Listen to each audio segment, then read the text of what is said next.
up at 5:30 every morning, getting out there, hitting the streets, getting applications, looking on Craigslist, doing everything I could.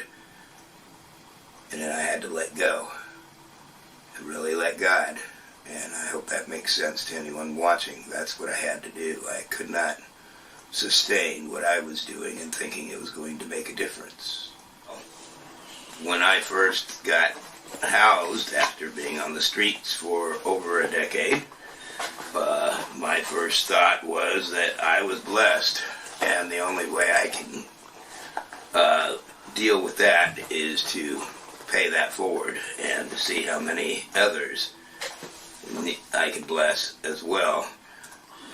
I'm a part of the Lived Experience League, which is part of the Lived Experience folks that send the word to the Poverty and Homeless Board, who send that on up to the city and the county to make changes done. And I'm part of the Shelter Stakeholders Committee, and I'm part of, soon I'm going to be part of the Human Rights Commission, but I go to all of these and the council and commissioners meetings to do what I can to make sure that I'm doing my part to make sure that these people are blessed in the way that they're supposed to be blessed. There's somebody in Washington Jefferson Park that's a victim of the wildfires right now that is sleeping outside. We should really have a better way of communicating so that person is better taken care of and getting better accommodations. This is what I've been inspired to work on, and I can't. And until, I've said this for years and years, and I'll say it again, until we see them as we and not they, this is not going to be inclusive. Everything must be inclusive. They're part of we. Human beings can't be treated like this anymore. These are actually flesh and blood human beings. These are our neighbors. We can't treat people like this anymore. So, if you can see that, then you will be inspired and led. Let yourself be led on how to actually make a difference. There is that still small voice within us, no matter what you call it. I did not listen. I did not do what I was supposed to do. And it took me over a decade to find myself back to a point where I started understanding what I was being taught all those years in Sunday school and subsequently in church, and what it all really means. And that wasn't easy to come to the conclusion that I couldn't do anything myself. That, here I was beating my head against the wall, doing everything I knew how to do. My voucher was running out of time. I needed a document signed by a doctor. I need to find a place, and the 20 people and I had to find a better way. And it came to me one night, and lots of people have this, especially those who are homeless. You're not guilty. You're not guilty of anything.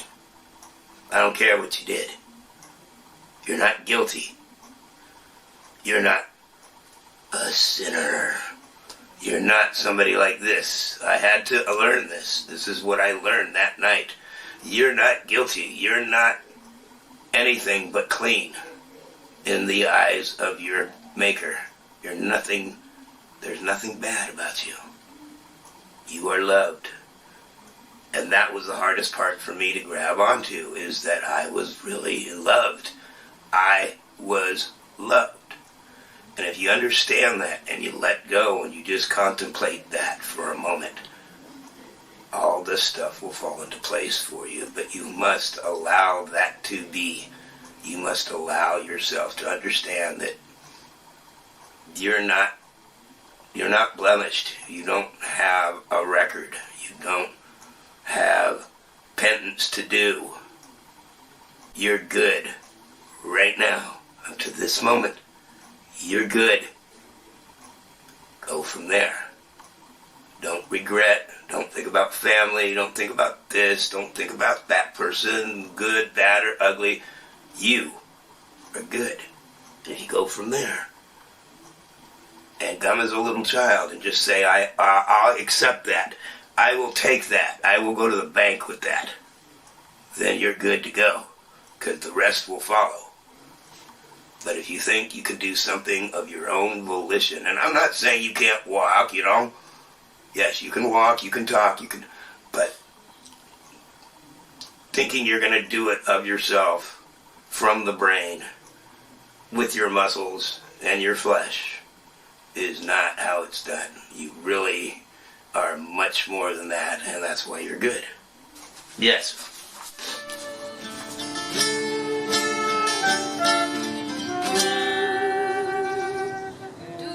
If you dare to believe that you are beloved before you are born, you may suddenly realize that your life is very, very special.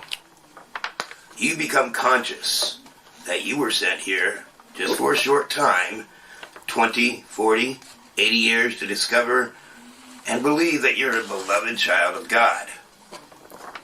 The length of time doesn't matter.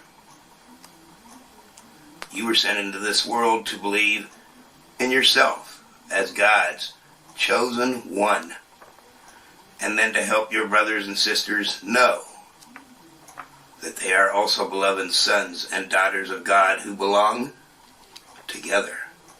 You're sent into this world to be a people of reconciliation.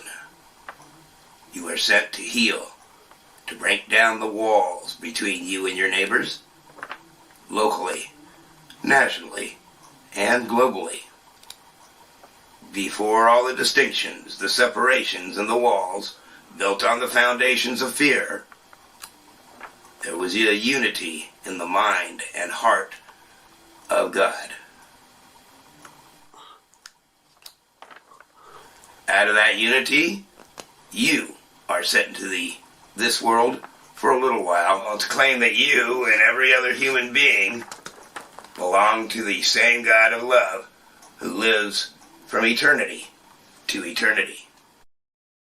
Those who love